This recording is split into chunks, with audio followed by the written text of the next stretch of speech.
Shalom Bapak Ibu sekalian, tema kita adalah miliki hikmat yang sejati dari Allah. Hikmat sejati pasti akan menuntun pada keselamatan dan kehidupan dalam Tuhan.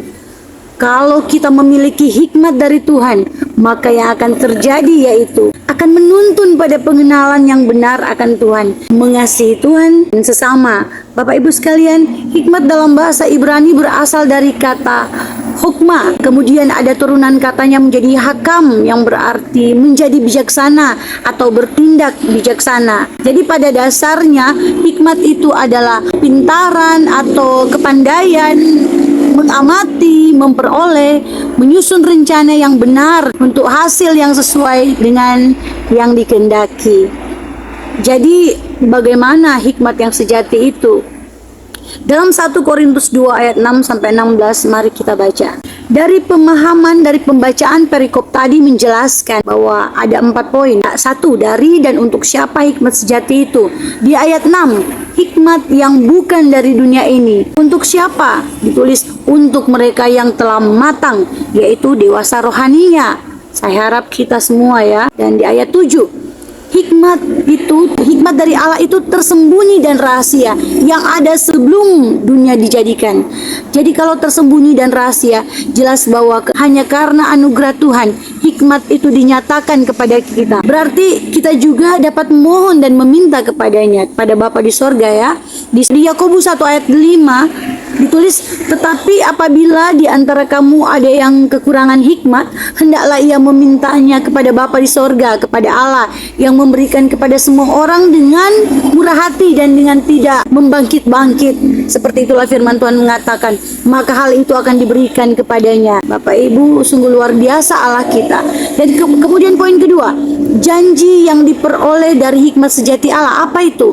Ada dalam ayat 7b dan ayat 8 ditulis, yang telah disediakan Allah bagi kemuliaan kita, yaitu apa? Tentu saja rancangan keselamatan bagi kita. Dia telah datang ke dunia, mati di kayu salib untuk menebus kita, menebus dosa kita. Jadi hikmat itu juga yang tersembunyi dan tidak dipahami oleh dunia ini. Kemudian ayat 9, janji penyediaan Allah dalam kehidupan kita, apa yang tidak pernah dilihat oleh mata, yang tidak pernah didengar oleh telinga, yang tidak pernah timbul dalam hati, semua disediakan bagi mereka yang mengasihinya. Jadi apakah ada contoh yang mirip dalam kehidupan kita? Seperti mungkin kita pernah minta rumah, mobil, harta, pekerjaan. Memang ada benarnya.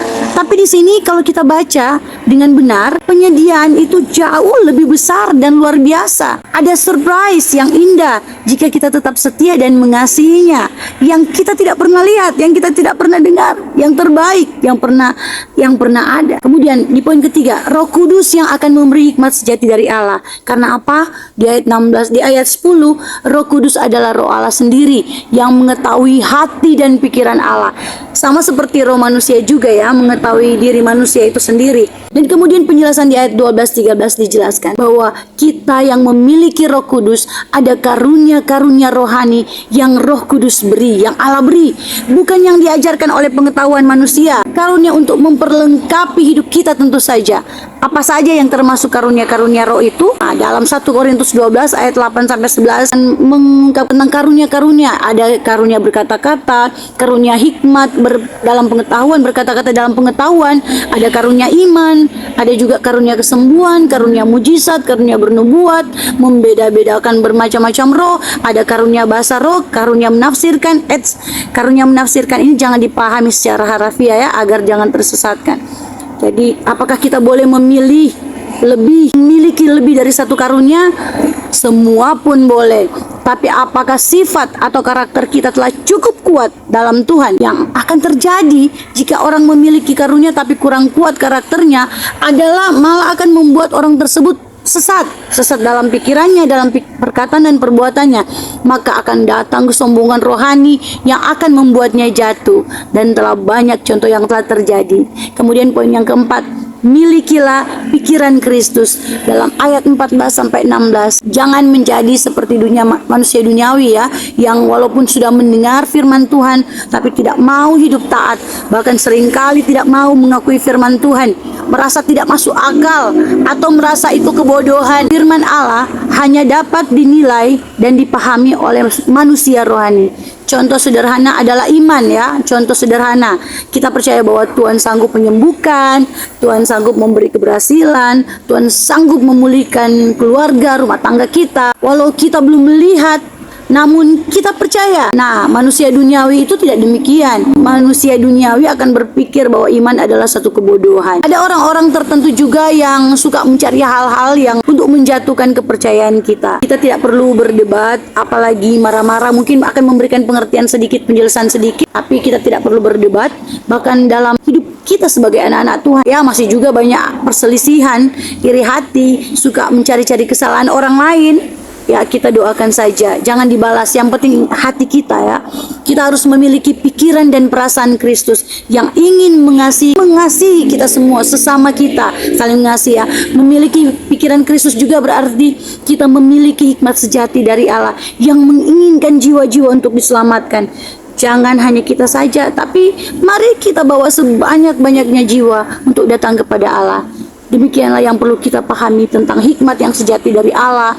Ada di 1 Korintus 2 ayat 6-16. Satu, dari dan untuk siapa hikmat sejati itu. Kemudian janji yang diperoleh dari hikmat sejati Allah. Kemudian 3, Roh Kudus yang akan memberi hikmat sejati. Kemudian 4, milikilah pikiran Kristus. Bapak, Ibu, dan saudara sekalian, rancangan dan tujuan Tuhan dalam hidup kita ialah Ia ingin menguduskan kita.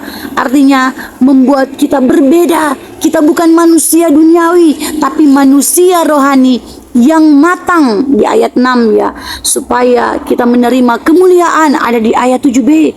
Jadi 2 Korintus 2 ayat 4b sampai 5, dengan keyakinan akan kekuatan roh, supaya iman kamu juga jangan bergantung pada hikmat manusia, tapi kekuatan Allah. Jadi itulah yang dijelaskan tadi, hikmat sejati dalam Allah yang harus kita miliki.